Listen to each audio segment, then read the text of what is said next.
চট্টগ্রামের বাঁশখালীতে একটি জঙ্গল থেকে পরিত্যক্ত অবস্থায় 5টি দেশীয় অস্ত্র ও 4 রাউন্ড গুলি উদ্ধার করেছে র্যাব জানায় গোপন সংবাদের ভিত্তিতে মঙ্গলবার দিবাগত রাত আনুমানিক 1:30টার দিকে বাঁশখালী উপজেলার উত্তর চাম্বল মেইন রোডের পূর্ব পাশে একটি সেতুর সংলগ্ন জঙ্গলে অভিযান চালানো হয়।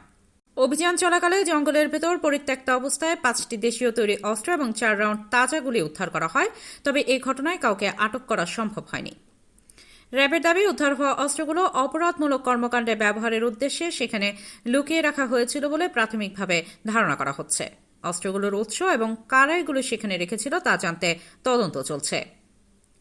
র্যাব জানিয়েছে, উদ্ধার হওয়া অস্ত্র ও গুলি জব্দ করা হয়েছে। এ ঘটনায় সংশ্লিষ্ট আইনে পরবর্তী আইনগত ব্যবস্থা প্রক্রিয়াধীন রয়েছে। বাঁশখালী থানাধীন চাম্বল এলাকাতে অভিযান পরিচালনা করে 5টি দেশীয় অস্ত্র এবং 4 রাউন্ড গুলি, তাজা গুলি উদ্ধার করা হয়। এই সংক্রান্ত পরবর্তী আইনানুগ কার্যক্রম চলমান আছে।